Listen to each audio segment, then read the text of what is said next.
네, 8월 29일 박용환 원장의 한의학 이야기입니다. 혹독했던 8월이 이제 슬슬 물러가고 있습니다. 네.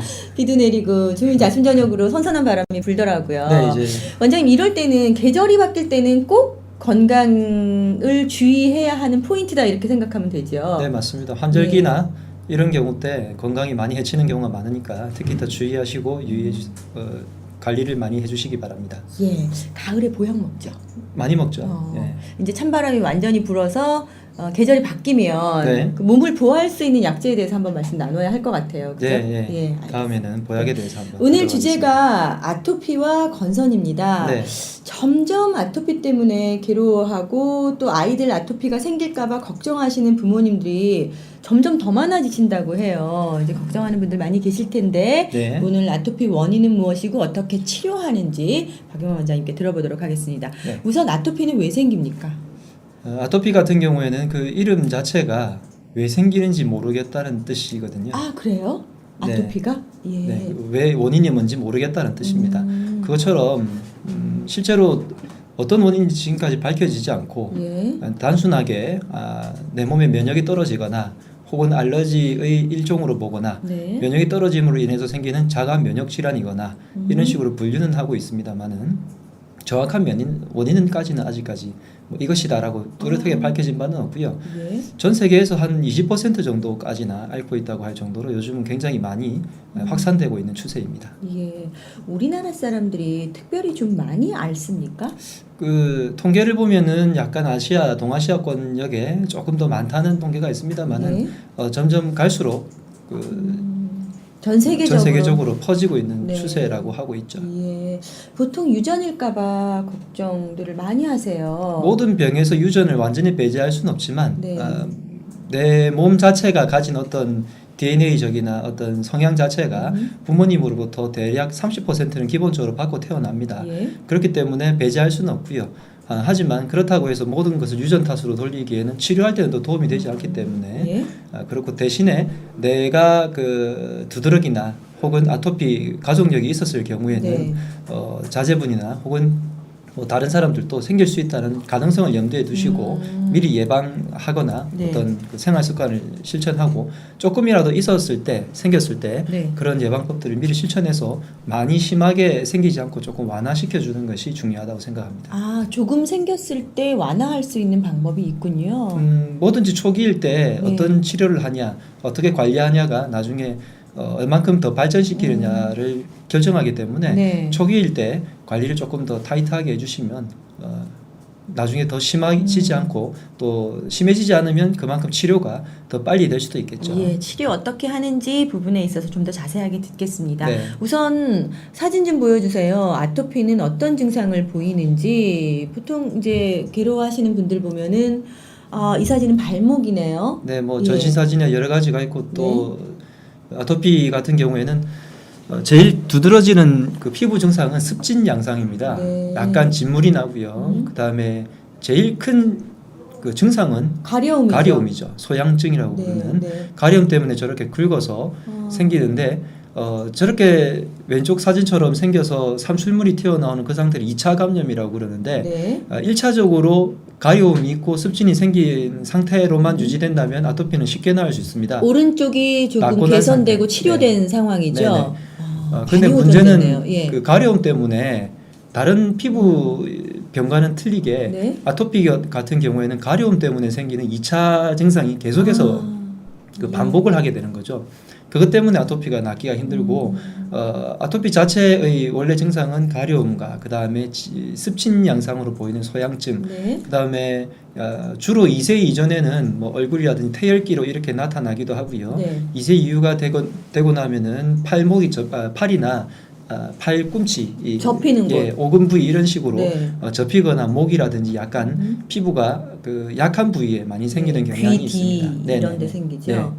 예. 주로 발생 연령이 어떻습니까? 아주 어린 아이들한테는 없는 걸로 알고 6개월 이전에는 없는 걸로 알고 있는데 6개월 이전 같은 경우에는 그 의학적으로나 한의학적으로 볼 때는 네. 면역 자체를 완벽하게 가지고 태어난다고 그렇죠. 합니다. 예. 그래서 그 당시에 나타나는 일시적인 현상을 태열이라고 보통 부르고 네. 태열 같은 경우에는 그냥 순간적으로 그 얼굴에 어떤 열기가 떠오른다든지 아이가 살짝 긁는다든지 하는 정도로만 있다가 예. 그냥 단순하게 관리만 해주거나 어떤 편안하게만 만들어줘도 태열은 가라앉는 경우가 많습니다. 네.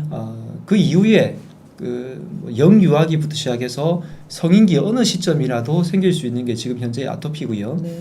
성인 아토피도 굉장히 많아지고 있고 어느 순간 갑자기 아토피가 생기는 경우가 많기 때문에 방심할 수는 없는 질환이라고 볼 수 있겠습니다. 보통 몇 살쯤 되면 아토피가 있는 아이들이 드러납니까?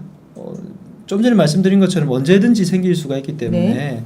생기는 발생 시점까지는 지금 현재 알 수가 없고요. 예. 뭐 아주 평균적인 어릴 때 분포 이런 건 없군요. 평균 분포가 지금 네. 현재 사라지고 있는 추세입니다. 옛날에는 아기들 특히 뭐 예를 들면 유치원 때쯤 된 아이들이 굉장히 많아져서 네. 이슈화가 더 많이 되고 특히 그 당시의 그 정도의 아기들을 돌보는 엄마들이 굉장히 입소문이 빠르잖아요. 네네. 그러다 보니까 워낙 말이 많아서 거기에 집중되어 있는 것처럼 네네. 보이지만 현재 성인 아토피라고 해서 성인들까지도 생기는 경우가 많고 물론 어릴 아이일 때 면역력이 성인 때 생기는 면역과 조금 다른 영상이 있기 때문에 분포로 본다면 그 초등학교 2를 전후로 해서 네. 이하일 때가 조금 더 많은 분포를 보이고 있긴 하지만 지금 현재 상태에서는 가면 갈 시간이 흐르면 흐를수록 점점 더 발생 시기에 따른 분류가 무의미해지고 있는 상태입니다. 예. 그러니까 성인 아토피라고 하면 어렸을 때부터 아토피 증상이 있어서 점점 뭐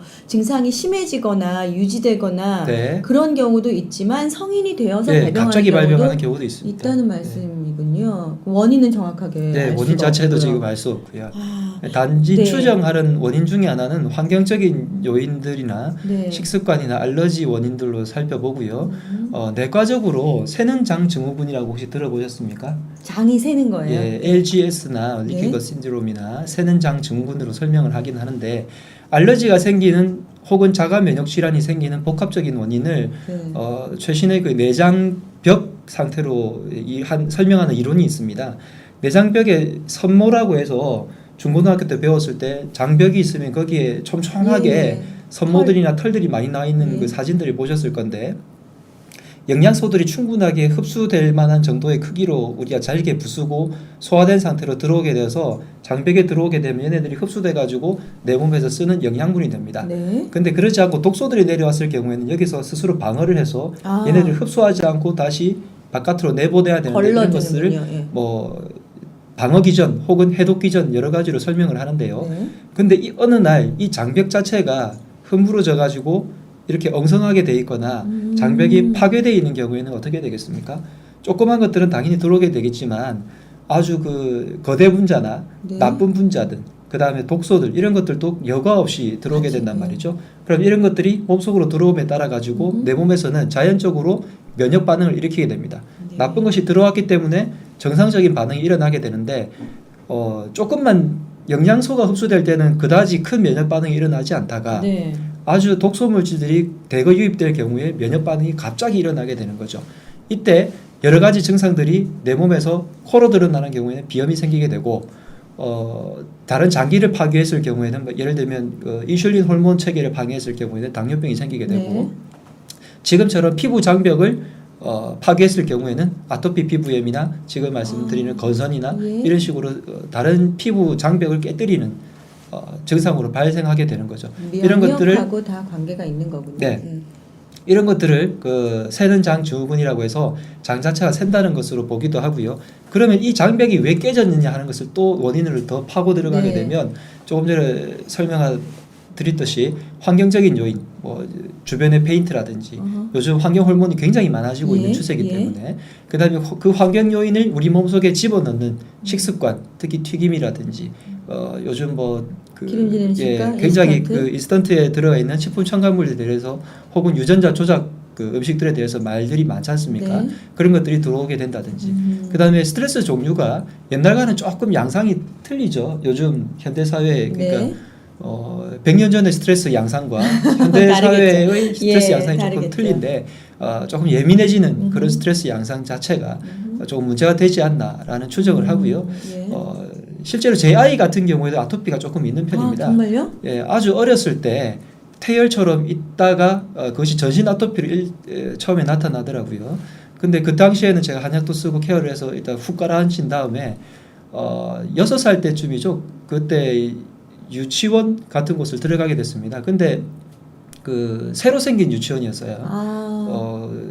인테리어를 막 마감을 하고 예. 휘발성 물질이 예. 많이 나오는 애가 상태였겠군요. 완전히 나아졌지만 아토피나 건성 같은 경우에는 예전에 다른 질환 설명드린 것처럼 완치라는 표현을 잘 쓰지 않습니다. 네. 약간 팔꿈치 같은데 조금 남아 있는 상태였는데 거기를 좀 몇 개월 다니다 보니까 갑자기 이런 곳에 아토피가 지금은 정착해 있는 그런 상태로 변하게 되더라고요. 네. 그 외에는 아무리 생각해봐도 크게 원인이 될 만한 일도 없고 먹이는 것들도 뭐 제 아내 같은 경우에 채식을 하기 때문에 뭐 크게 뭐 고기라든 이런 것을 왕창 주지도 않고 하는 그런 식습관인데 네.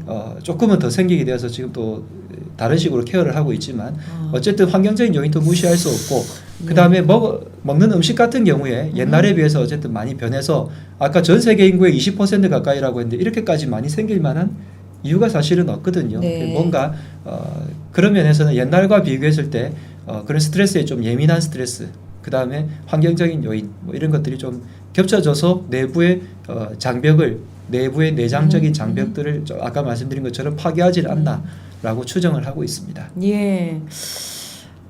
한의사 아빠를 둔 네.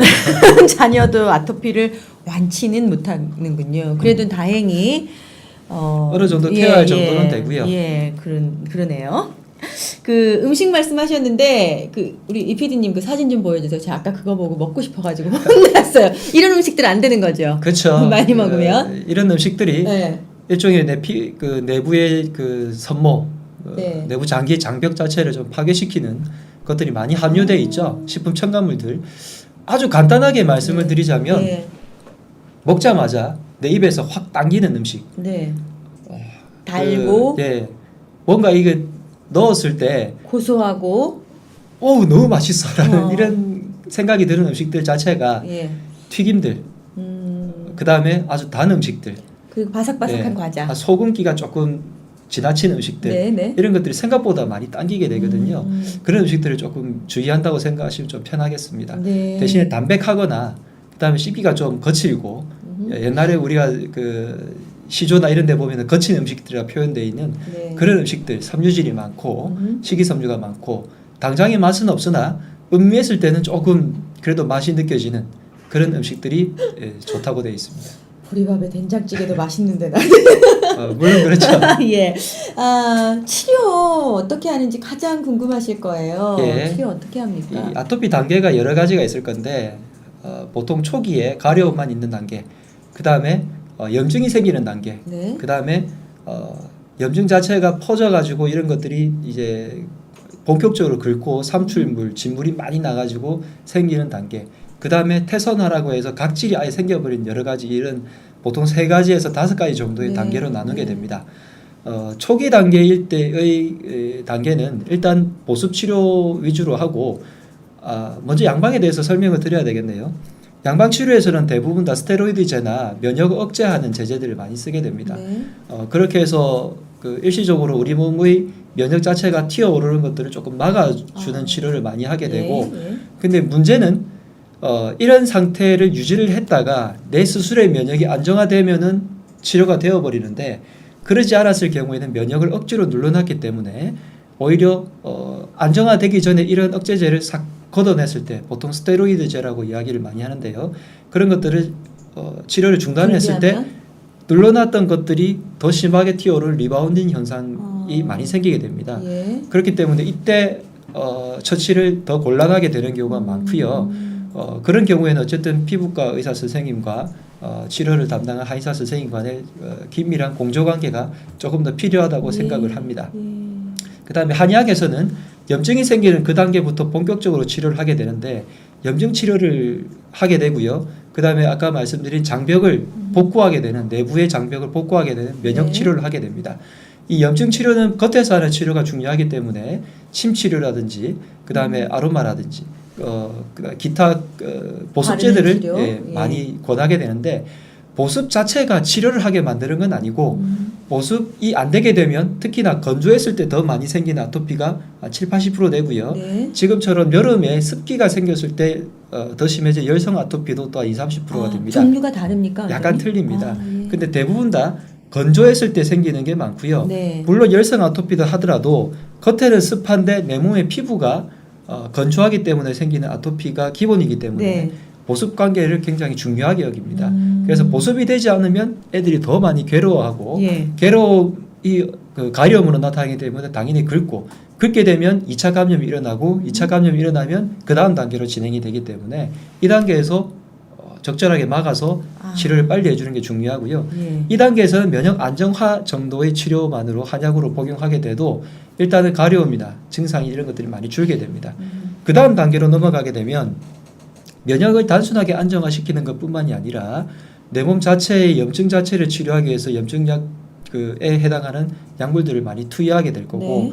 그리고 그 알레르기가 계속해서 일어나고 2차 감염 또한 그 방지하기 해야 되기 때문에 단순한 보습 제제로만 치료가 안 되는 경향이 있습니다. 네네. 그래서 조금 더 복잡해질 거고 태선화 단계로 가게 되면은 태선화된 피부 자체를 속의 장벽뿐만이 아니라 피부 장벽이 상한 거기 때문에 피부 장벽을 조금 더 부드럽게 원래의 피부로 돌리기 위한 치료까지도 겸해야 되겠습니다. 예, 치료를 언제 시작하는 게 좋습니까? 아주 조금 이거 아토피가 아닌가 할 때부터 시작하는 것이 물론 좋겠고 아토피의 가장 드러나는 증상이 네. 가려움이기 때문에 모기 물린 그 벌레에 물린 가려움이 아닌 이상 네. 피부염이 생기고 가려움이 동반한다 할 때는 아토피로 변할 수 있구나라고 바로 생각을 하셔야 됩니다. 예. 특히나 그 상태를 조금이라도 기다려 보다가 약간의 진물이라도 나는 경우 그 경우에는 거의 아토피일 확률이 높아집니다. 네. 물론 아토피의 주증상이 가려움, 그 다음에 습진, 그 다음에 피부 안쪽이나 그런 특징적인 아토피의 특징적인 곳에 생기는 경우가 포함될 때 이때는 거의 아토피라고 명명을 하고요. 네. 그 다음에 그 피부 자체의 각질이나 습진, 머리에 더 많이 생기거나 눈꺼풀에 생기거나 네. 혹은 뭐 홍반 뭐 이런 것들이 여러 가지로 그 겹쳤을 때 부증상들이 또 있습니다만은 이런 부증상이 아니라 주증상이라도 생겼을 때 빨리 치료를 하시는 것이 치료가 나중에 길게 끌고 가지 않은 관건이고요. 알레르기성 비염 말씀을 드릴 때 제가 3년이라는 말씀드린 거 기억나시나요? 네. 알레르기 질환이나 이런 식으로 면역계 질환이 생겼을 때 쉽게 낫지 않습니다. 보통 한 2-3달이면 낫겠거니 하고 생각을 하시고 치료에 임하시는데 그렇지가 않습니다. 보통은 2-3개월은 기본이고 네. 3개월 이상 6개월, 9개월 끌고 가는 경우도 다반사고 조금 나아졌다 해도 방심하는 순간 다시 생기고요. 네. 그 다음에 이런 것들이 점점 줄어들긴 하지만 완치되는 것처럼 보이는 기간이 거의 2-3년까지도 가는 경우가 네. 많습니다. 그렇기 때문에 초기에 빨리 치료를 하시면 조금 더 그 기간이 줄어들 거고요. 예. 그런데 그 밤에 자면서 네. 자기도 모르게 긁어서 뭐 심한 경우에는 뭐 장갑을 끼고 잔다든지 네. 뭐 이런 경우도 있고요. 근데 많이 이제 이게 발전을 해서 뭐 좋은 표현은 아닙니다만은 온몸에 퍼지고 굉장히 사회생활을 하기 힘들 정도로 온몸에 아토피 증상을 겪는 성인들도 봤어요. 예. 이런 경우도 치료가 됩니까? 예, 그 경우에 또 물론 그 범주 자체가 예. 굉장히 그 크냐 작냐의 문제인데 사실 작을 때 치료하기가 저는 더 힘든 것 같습니다. 예. 왜냐하면 작을 때는 환자분들이 적극적이지가 않거든요. 이 치료 자체가 힘들지 않다를 표현하는 것이 좀 어폐가 있지만 환자분들이 얼마나 적극적으로 내 병에 대해서 케어를 하냐가 굉장히 중요한데 예. 오히려 전신적인 질환일 때는 굉장히 힘들잖아요. 예. 얼굴에도 생기고 그렇기 때문에 굉장히 적극적으로 치료하셔가지고 치료의 속도가 전신 질환일수록 훨씬 더 빠릅니다. 그래서 그 낫는 재미라고 표현하면 될까요? 네. 그래서 나아가는 과정이 보이기 때문에 굉장히 적극적으로 치료를 개선이 임하시고 되고요. 개선 자체도 빨리 예. 되는데 오히려 작은 부위에 생겼을 때 이것이 뭐 큰 병이려니 아니면 이것만 참으면 되지 이 시기만 넘기면 되겠지라는 조금은 그러한 생각 때문에 치료 시기를 놓치게 되면 오히려 더 치료가 안 되는 경향이 있긴 합니다.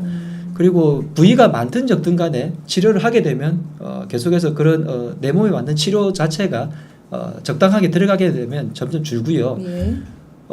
이 아토피라는 치료가 예를 들면 아토피를 일으키는 항원 자체가 종류가 다르듯이 요즘 아토피 정보를 보면은 아토피 낫지 않는 이유 중에 하나가 너무 많은 정보에 노출돼 있어요. 그러다 보니 좋다는 음식들이 수두룩 빽빽하게 나오거든요. 네. 수백 가지 중에서 나한테 맞는 것은 한두 가지밖에 없습니다. 네. 그렇기 때문에 정보에 의해 가지고 이렇게 다 찾을 수도 없고 그러다 보니까 한의사들은 체질로 분류를 하고 분류법이 있다 보니까 그나마 조금 좁혀서 나갈 수는 있는데 꼭 이것이 남들이 좋다고 해서 나한테 다 좋다고는 할 수 없기 때문에 그 부분에 대해서 조금 생각을 하시고요. 네. 그 다음에 특히 밤에 가려지고 나도 모르게 가려진다 할까 그 표현처럼 그렇기 때문에 옆에서 케어하시는 분들이 굉장히 중요합니다. 네.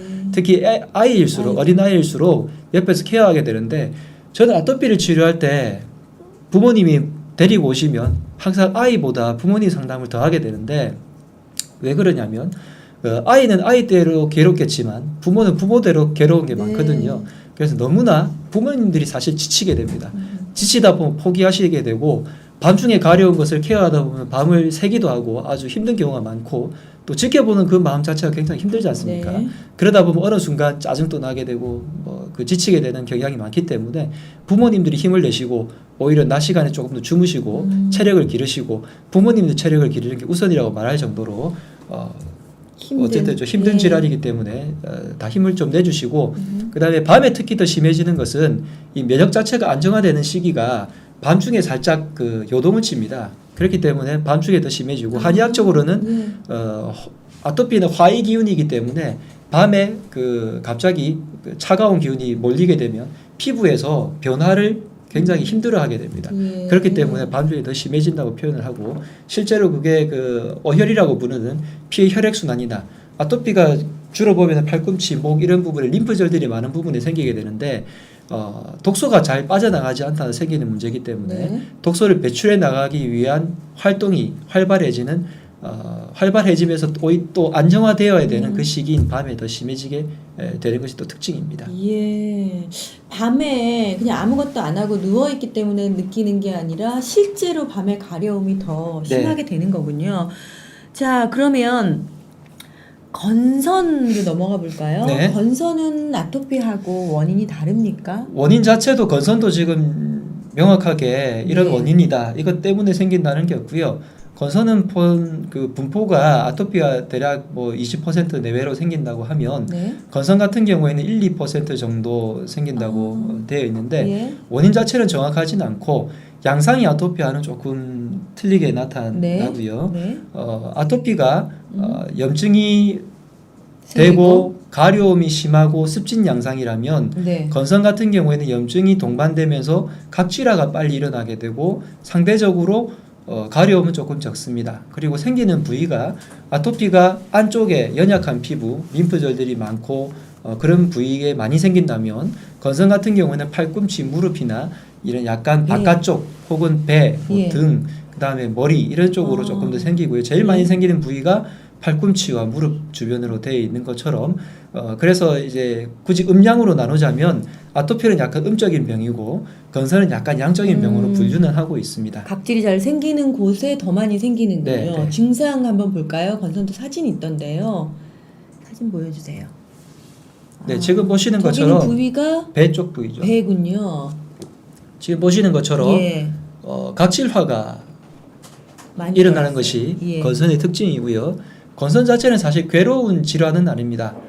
그렇지만 이것이 건선은 또 아토피는 그 감염이 문제가 되지 네. 퍼지지는 않는데 네. 건선 같은 번지죠. 경우에는 약간 번지는 경향이 있다고들 표현들을 하십니다. 예.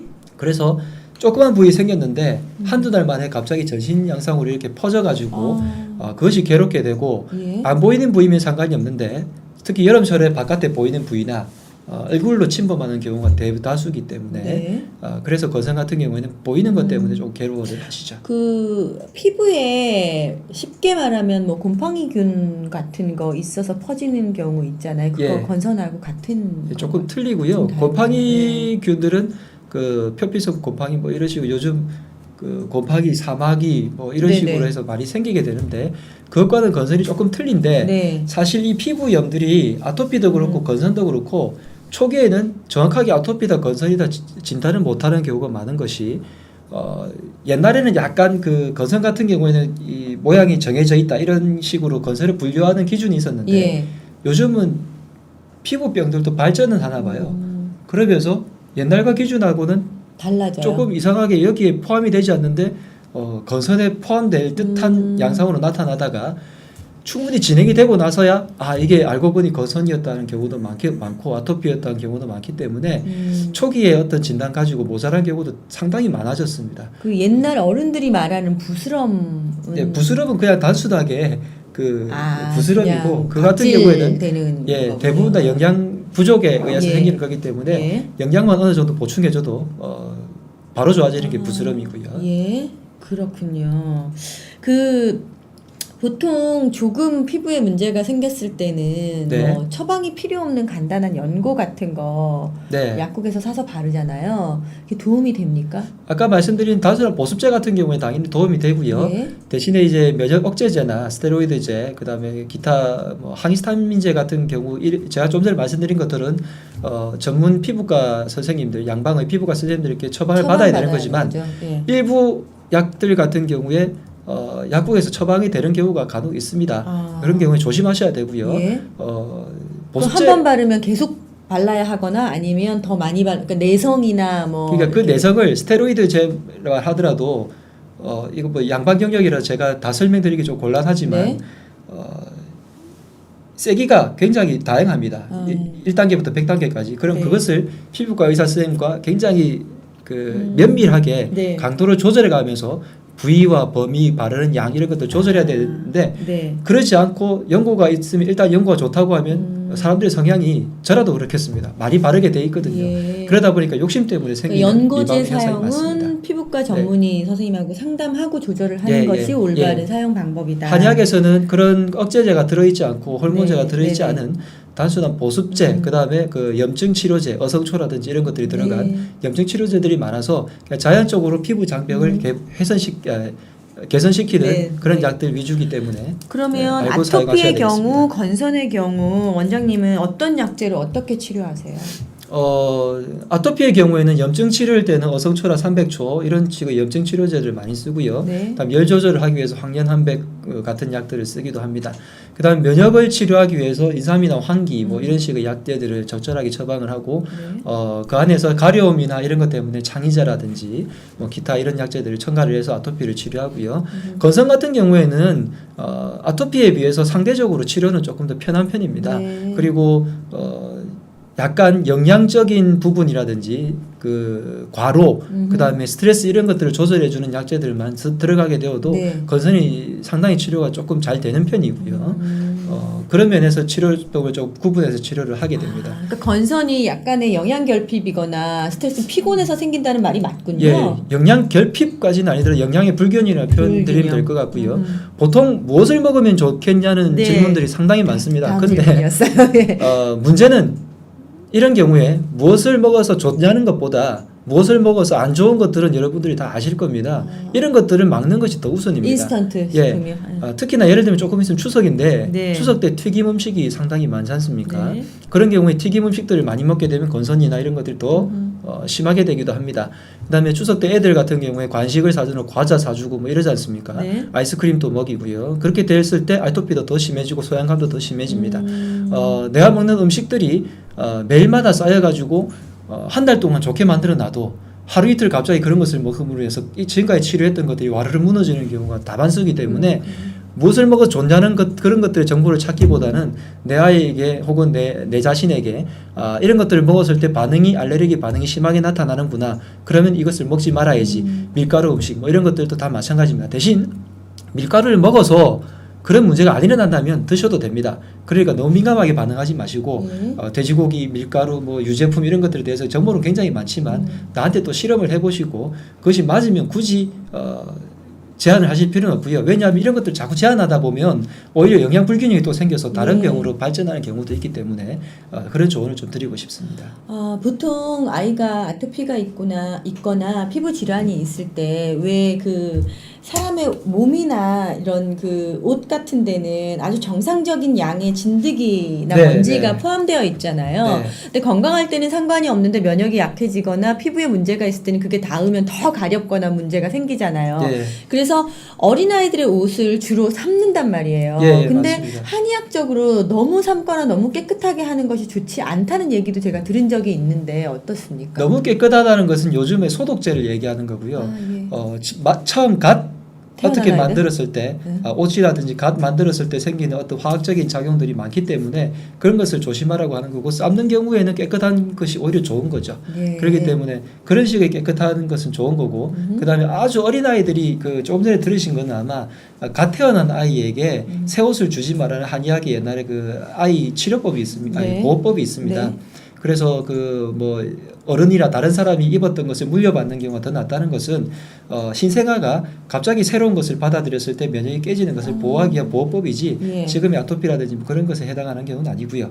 삶는다든지 면이라든지 이런 것들은 당연히 접촉하셔도 되고 네. 그렇습니다. 삶는 거 괜찮습니까? 네. 네네. 건선일 경우에 아토피도 그렇지만 광선 치료나 이런 치료기들이 일단 조금 더 도움이 되는 것 같고, 네. 건선일 경우에는 태양빛을 쪼이는 것이 도움이 된다고 되어 있습니다.